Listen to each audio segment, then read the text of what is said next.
Hello! Hi అండి. ఈ వినాయక చవితి సందర్భంగా మీరు, మీ కుటుంబ సభ్యులు అష్ట ఐశ్వర్యాలతో సంపూర్ణమైన ఆరోగ్యంతో ఉండాలని మన బుజ్జగనపయ్యను సంతోషంగా వేడుకుంటున్నాను.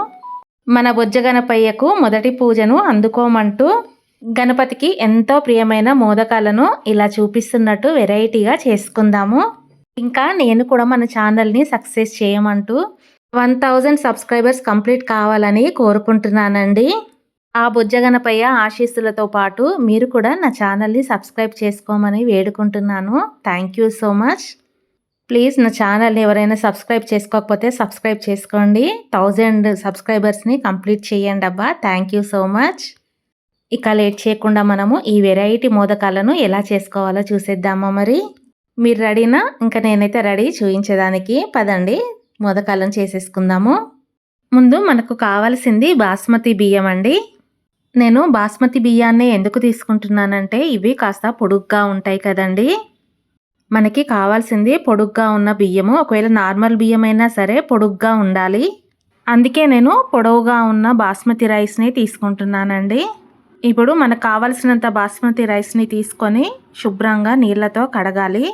మీరు ఎన్ని మోదకాలను చేసేది ఉంటే అంత బాస్మతి రైస్ని తీసుకోవాలి. ఉదాహరణకి మీరు ఒక 5 మోదకాలను చేస్తున్నారనుకోండి, ఒక గుప్పెడు బాస్మతి రైస్ని తీసుకోండి. బాస్మతి రైస్ని శుభ్రంగా కడిగిన తర్వాత ఒక 2 గంటల పాటు నీళ్ళల్లో నానబెట్టుకోవాలండి. కావాలంటే నైట్ అంతా కూడా నానబెట్టుకోవచ్చు, ఏం పర్వాలేదండి.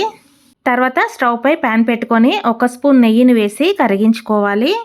ఇంకా మన ఛానల్ని ఎవరైనా సబ్స్క్రైబ్ చేసుకోకపోతే ప్లీజ్ సబ్స్క్రైబ్ చేసుకోండి. నేను కొన్ని డ్రై ఫ్రూట్స్ని చిన్న చిన్నగా కట్ చేసి నీళ్ళల్లో నానేసుకున్నాను. వాటితో పాటు కొన్ని రోజ్ పెటల్స్ కూడా నానేసుకున్నానండి. మీరు డ్రై ఫ్రూట్స్ వేసుకోవాలనుకుంటే వేసుకోవచ్చు, లేదా స్కిప్ చేసేయచ్చు. మీ దగ్గర ఉన్న డ్రై ఫ్రూట్స్ని యూస్ చేసుకోవచ్చు, వేసుకోవచ్చండి. మనము డ్రై ఫ్రూట్స్ని చిన్నగా కట్ చేసి వేసుకున్నాం కాబట్టి త్వరగా మాడిపోతాయండి. అందుకే ఒకసారి కలుపుకొని కొన్ని నువ్వులను కూడా వేసుకుందాము. నువ్వులు కూడా కంపల్సరీ ఏం కాదండి, వేసుకోవాలనుకుంటే వేసుకోవచ్చు. నువ్వులను వేసుకుంటే రుచితో పాటు ఎంతో ఆరోగ్యాన్ని ఇస్తుంది.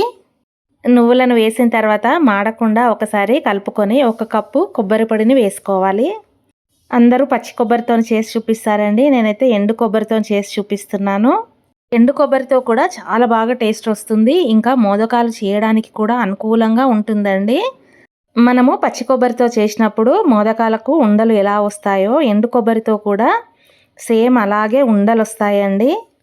ఎండు కొబ్బరిని కూడా మాడకుండా నిదానంగా సిమ్లో పెట్టి మంచి వాసన వచ్చేదాకా వేయించుకోవాలి. నేను ఇంతకుముందు వీడియోలో వినాయక పత్రిని పెట్టాను కదండి, ఎంతమంది చూశారు? ఎంతమందికి ఆ పత్రి ఎంత దొరికింది అని నాకు కామెంట్లో చెప్పండి. అంటే ఎంతమంది పత్రిని తెచ్చుకున్నారు, ఎన్ని రకాల పత్రిని తెచ్చుకున్నారో నాకు అప్డేట్ చేయండి అబ్బా. ఇంకా మీరు వినాయకుడి విగ్రహాన్ని తెచ్చుకుంటారా లేదా అని నాకు కామెంట్లో చెప్పండి. చూడండి కలర్ ఎంత చక్కగా మారిపోయింది కదా, కొంచెం బ్రౌన్ కలర్లోకి వచ్చింది. ఇప్పుడు దీంట్లోకి ఒక 1/4 కప్పు బెల్లం తురుమును వేసుకుందాము. అంటే మీరు తినే స్వీట్కి తగ్గట్టుగా వేసుకోండి. 1/2 కప్ అయినా వేసుకోవచ్చు, 1/4 కప్ అయినా కూడా వేసుకోవచ్చు అండి.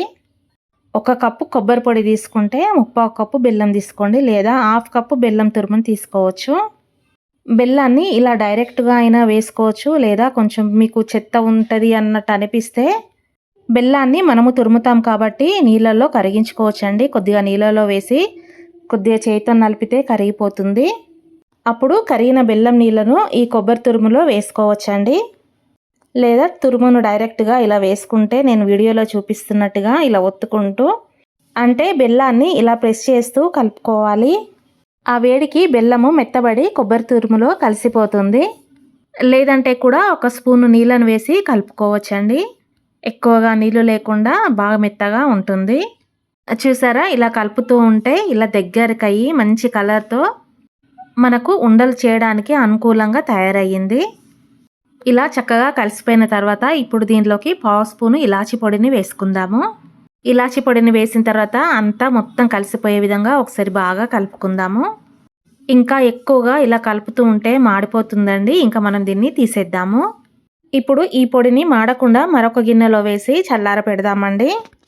ఇప్పుడు స్టవ్ పై మళ్ళీ ప్యాన్ పెట్టుకొని 1 కప్పు నీళ్ళను వేసుకోవాలి.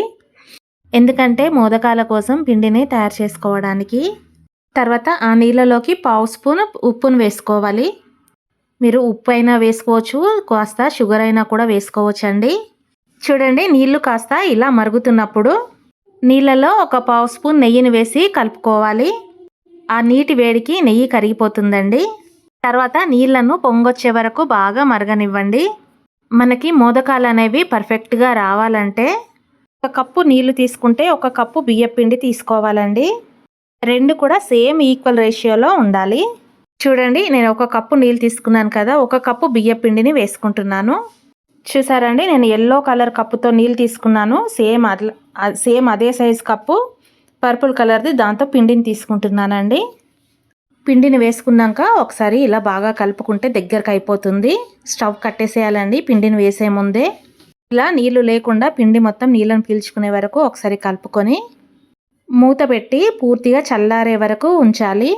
పిండి పూర్తిగా చల్లారిన తర్వాత పిండిని ఇలా చేతితో చక్కగా బాగా ఒత్తుకోవాలి. మనము పిండి అనేది ఎంత బాగా ప్రెస్ చేసుకుంటే మనకు మోదకాలు కూడా అంత మంచిగా వస్తాయండి. ఇక్కడ పగలకుండా విడిపోకుండా వస్తాయి. ఇలా నేను వీడియోలో చూపిస్తున్నట్టు బాగా పిసకండి. ఇలా చూపిస్తున్నట్టు చేతి వేళ్ళతో అయినా పిసకాలి, లేదా చెయ్యి మణికట్టు ఉంటుంది కదండి, దాంతో అయినా ఒత్తొచ్చు. ప్లీజ్ ఇప్పుడు చూస్తున్న వాళ్ళు మన ఛానల్ని సబ్స్క్రైబ్ చేసుకొని ఒక లైక్ పెట్టండి. మీ ఆరోగ్యం కోసం ముందు ముందు ఎన్నో హెల్దీ రెసిపీస్ రాబోతున్నాయి. ప్లీజ్ సబ్స్క్రైబ్ చేసుకొని 1000 సబ్స్క్రైబర్స్ని కంప్లీట్ చేయండి. చూసారండి, ఇలా చూపిస్తున్నట్టు వేళ్ళతో అయినా లేదా మణికట్టుతో అయినా ఒత్తుకోవాలి. 1000 సబ్స్క్రైబర్స్కి దగ్గరలోనే ఉందండి. ప్లీజ్ హెల్ప్ చేయండి. చూడండి, ఇలా కలుపుతూ ఉంటే దగ్గరకు అయ్యి చపాతీ ముద్దలా రెడీ అవుతుంది. అప్పటిదాకా కలుపుకోవాలి. కావాలంటే మధ్య మధ్యలో చేతిని నీళ్ళతో తడుపుకొని కలుపుకోవచ్చండి. ఇలా ఎంత బాగా పిసికితే మోదకాలు అనేది అంత పర్ఫెక్ట్గా వస్తాయి. చూడండి, పిండి చాలా స్మూత్గా మెత్తగా రావాలి. పిండి ఈ విధంగా వస్తేనే మోదకాలు ఇరిగిపోకుండా పర్ఫెక్ట్గా వస్తాయి. ఇప్పుడు మోదకాలను చేయడానికి మనకు కావలసినంత పిండి ముద్దను తీసుకోవాలి. ముందు పిండి ముద్దను రౌండ్గా బాల్లాగా చేసుకొని చేతికి తడి రాసుకొని, అంటే చెయ్యిని నీళ్ళతో తడుపుకోవాలి. తర్వాత ఇలా వీడియోలో చూపిస్తున్నట్టు ఒత్తుకోవాలండి, ప్రెస్ చేయాలి. మనకు మోదకాలు ఏ సైజులో కావాలంటే పిండిని ఎక్కువ తక్కువ అడ్జస్ట్ చేసుకోవచ్చండి మనము. ఇంకా మోదకాలు కూడా లావుగా కావాలా సన్నగా కావాలా అని మనము ఒత్తుకునేటప్పుడు చూసుకోవాలి. మీకు మరీ సన్నగా కావాలంటే చేతికి నీటితో అప్పుడప్పుడు మధ్యలో తడుపుకుంటూ ఇలా ప్రెస్ చేసుకోవాలి. అప్పుడు సన్నగా వస్తుందండి. ఇలా మనకు కావలసినంత సైజులో ప్రెస్ చేసుకున్న తర్వాత మనము ముందుగా రెడీ చేసి పెట్టుకున్న కొబ్బరి పొడిని తీసుకొని, మనకు ఎంత సైజు ఉండ కావాలో అంత కొబ్బరి పొడిని తీసుకొని చేతితో గట్టిగా ఒత్తితే ఉండలా వచ్చేస్తుందండి. చూడండి, వీడియోలో చూపిస్తున్నట్టు అలా ఉండలా వచ్చేస్తుంది. మీకు చిన్న ఉండ కావాలా పెద్ద ఉండ కావాలా అనేది మన చేతిలోనే ఉంటుంది. మీరైతే మోదకాలను ఎలా చేస్తారో కామెంట్ పెట్టండి. ఇంకా ఎండు కొబ్బరితోని ఎవరైనా ట్రై చేసి ఉంటే నాకు చెప్పండి. మీరు కూడా ఈసారి వినాయక చవితికి ఇలా ట్రై చేసి చూడండి, చాలా బాగుంటాయండి. చూడడానికి ఎంత అందంగా ఉంటుందో, మనం తినేటప్పుడు కూడా అంత స్వీట్గా తీయగా కమ్మగా ఉంటాయి. ఎందుకంటే మనము మన బుజ్జగనపైకి ఇష్టంతో చేస్తున్న మోదకాలు కాబట్టి. ఇలా వీడియోలో చూపిస్తున్నట్టు కొబ్బరి ఉండ బయటకి కనిపించకుండా పిండితో కవర్ చేసేసేయాలి. ఇలా చేతితో రౌండ్గా అయినా చేసుకోవచ్చు, లేదా ఓవెల్ షేప్లో అయినా చేసుకోవచ్చు, ఇంకా చిచ్చుబుడి షేప్లో అయినా చేసుకోవచ్చు. మనకు నచ్చినట్టు రకరకాలుగా చేసి మన వినాయకుడికి నైవేద్యంగా పెట్టుకోవచ్చండి. ఇప్పుడు నేను చూపించేదైతే వెరైటీగా ఉంది, ఒకసారి చూసేసేయండి. ముందు ఇలాగే మనకు కావాల్సినన్ని మోదకాలను రౌండ్గా చేసి పెట్టుకుందాము. చూడండి, నేను ఒక 5 మోదకాలను రౌండ్గా చేసి రెడీగా పెట్టుకున్నాను. తర్వాత మనము నానేసి పెట్టుకున్న బాస్మతి బియ్యాన్ని నీళ్లు అనేది లేకుండా ఒక ప్లేట్లోకి వేసుకుందాము. నీళ్లు తీసేసి ఒక ప్లేట్లోకి వేసుకోవాలి. కావాలంటే మనం మోదకాలను చేసేటప్పుడే ఈ బియ్యాన్ని ఒక జాలీలో వేసుకుంటే నీళ్ళన్నీ ఒడిసిపోయి బియ్యం మాత్రమే మిగిలిపోతుందండి. అప్పుడు ఆ బియ్యాన్ని తీసుకొని ఒక ప్లేట్లో పరుచుకోవాలి. ఇలా నేను వీడియోలో చూపించినట్టు చల్లుకోవాలి ఒక ప్లేట్లో. తర్వాత ఒక్కొక్క మోదకాన్ని తీసుకొని ఇలా రౌండ్గా దొర్లించాలి. ఈ బియ్యం అనేది ఎక్కువ దానికి మొత్తంగా పట్టొద్దండి, అక్కడక్కడ కొంచెం గ్యాప్ వచ్చి పడితే చాలా బాగుంటాయి. ఎందుకంటే ప్లేస్ లేకుండా పట్టనియొద్దు. ఇట్లా ఒక్కసారి ఇట్లా సింపుల్గా ఒకసారి దొర్లిచ్చేస్తే దానికి ఎంత తీసుకుంటుందో అంత తీసేసుకుంటుంది. మళ్ళీ ఇంకొకటి వేసేటప్పుడు మళ్ళీ అడ్జస్ట్ చేసుకొని మరి కాస్త బియ్యం వేసుకొని దొర్లించుకోవచ్చు. ఇలాగే అన్నీ మీరు చేసుకోండి. అన్నీ ఒకేసారి వేసుకొని చేసుకోవద్దండి. ఒకదాని తర్వాత ఒకటి వేసుకొని దొర్లించుకోవాలి. తప్పకుండా ఈసారి మీరు కూడా వినాయక చవితికి ఇలా చేసి మోదకాలను చేయండి. ఎలా వచ్చాయి అన్నది నాకు కామెంట్లో చెప్పండి. చూసారా, నేను ఇలాగే అన్ని మోదకాలను రెడీ చేసి పెట్టుకున్నాను. నెక్స్ట్ ప్రాసెస్ ఏం చేయాలనేది చూసేద్దాం పదండి. ఇప్పుడు మోదకాలను ఆవిరి మీద ఉడికించుకోవాలి. మీరు ఇలా వీడియోలో చూపిస్తున్నట్టయినా చేసుకోవచ్చు. మీకు మోదకాలు అనేది ఎక్కువగా ఉంటే ఇడ్లీ స్టీమర్లో అయినా చేసుకోవచ్చండి.